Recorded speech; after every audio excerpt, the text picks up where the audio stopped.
Bonjour, moi je suis Muriel Nimadi. Je suis nutritionniste immigrante depuis 10 ans, à peu près, au Québec. Je suis maman de 2 enfants.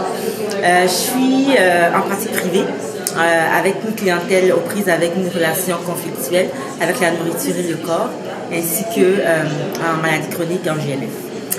Merci beaucoup. Nous sommes le comité des femmes immigrantes de l'Accès. On nous appelle COFEIMA sur Facebook. Alors nous voulons juste prendre une question avec vous, celle qui concerne celui qui prend soin d'un aîné. Alors des fois ils oublient de s'alimenter ou alors ils s'alimentent mal. Vous, avec vos mots, qu'est-ce que vous pouvez conseiller? J'ai travaillé avec une clientèle âgée, mais ça commence à faire un petit bout. Donc, le conseil le plus simple que je peux donner, c'est facile à dire, je sais, mais pas toujours facile à faire. C'est sûr que si vous n'êtes pas bien, si vous n'êtes pas en santé, bien-être, si vous ne prenez pas soin de vous, ça va être difficile de toffer dans la durée, autant au niveau physique qu'au niveau mental, auprès de votre bien-aimé, donc de votre aîné. Donc c'est important. Encore une fois, je sais que c'est pas facile, mais de connaître c'est quoi vos besoins. Qu'est-ce que là j'ai pas le temps. Donc qu'est-ce que j'ai pas besoin de cuisiner tout à la main. Qu'est-ce qui existe déjà qui peut me faciliter la tâche dans les préparations. Au niveau des légumes, c'est vrai que je n'aime pas manger les légumes congelés. Mais là, j'ai genre 1 heure pour cuisiner mon repas de 4 jours. J'essaie de voir qu'est-ce qui est réaliste en termes d'ingrédients pratico-pratiques, en termes de saveurs, des choses rapides à faire, de chercher des recettes rapides à faire, planification flexible. Donc, plutôt que de faire des repas à chaque jour, je peux cuisiner 1-2 repas pour la semaine. Je peux faire un repas composé d'une partie déjà apprêtée d'avance et puis de quelque chose que je vais cuisiner. En tout cas, je ne vais pas aller dans les détails, mais c'est de se faciliter la tâche et de se pratiquer beaucoup de compassion. On est très exigeant, même au niveau de la nourriture. On veut manger tout frais, tout parfait, mais ce n'est pas la réalité, surtout quand on a peu de temps. Donc, aller chercher des conseils, il y en a plein.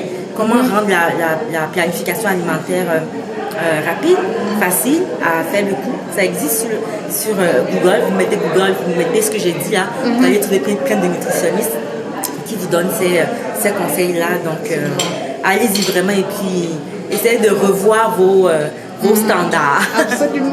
Donc, c'est ça. Mais justement, ça nous amène à quelque chose que vous avez dit qui est très important lors des débats aujourd'hui. Vous avez parlé de se sentir bien dans sa peau, de s'aimer comme on est. Oui. Comment vous pouvez le dire avec vos mots à une aînée qui écoute? Comment elle se sent bien dans sa peau? Parce qu'elle peut se dire, elle est challengée, elle a des défis de poids. Oui. Est-ce que j'ai pris du surpoids?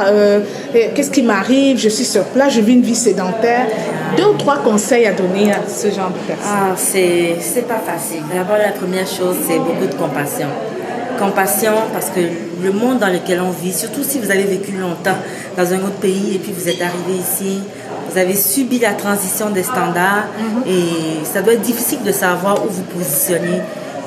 Donc, je pense que le premier conseil, c'est de pratiquer de la douceur vis-à-vis de soi. La perfection, ça n'existe pas. Ni corporelle, ni dans rien, ça n'existe pas. Chaque fois qu'on essaye de courir après la perfection, on se rend malheureux. Et ça peu importe le domaine. Donc, la première chose... Vous avez conseillé de se débarrasser de sa balance dans la salle de bain. Moi, là, ça m'a parlé tout de suite. Alors, comment on fait ça? C'est-à-dire qu'on ne doit plus regarder son poids. Qu'est-ce qu'il faut faire exactement? Dans le fond, c'est de voir qu'est-ce que je pense faire pour mon bien. Mais quand je le fais, ça me rend triste. Si je me pèse et que ça ne me fait rien, ça me donne une information pour moi juste neutre, ok, tant mieux. Puis je vais continuer à faire mes activités, à faire mon sport, ça ma marche. Ça n'influence pas mon bien-être. Ça ne m'influence pas, il n'y a pas de souci. Mais si je me pèse et que je me pèse à tous les jours et qu'à chaque fois que je me pèse, je vois que mon poids ne me descend jamais, malgré tout ce que je fais et ça me déprime, c'est de se questionner. Est-ce que cette balance-là m'aide vraiment dans mon cheminement? Parce que ça m'empêche vraiment, ça me décourage finalement, je ne fais même pas les choses que j'ai envie de faire. Je ne marche pas, je ne bouge pas, je ne mange pas de légumes parce que je pense que ça ne marche pas. Alors que marcher pas, ça veut dire quoi? Est-ce que c'est perdre du poids ou bien c'est améliorer sa santé?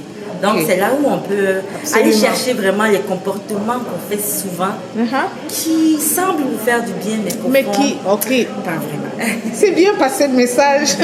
Le mot de la fin pour ceux qui nous écoutent. Merci beaucoup déjà de nous donner cette interview. C'est du spontané, c'était pas prévu. Oui, écoutez, donc on est très content que vous ayez embarqué dans l'idée.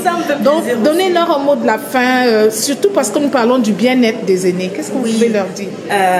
C'est sûr que le bien-être des aînés passe par leur famille, ça passe par leurs enfants, leurs tiers aidants, les petits-enfants. Donc,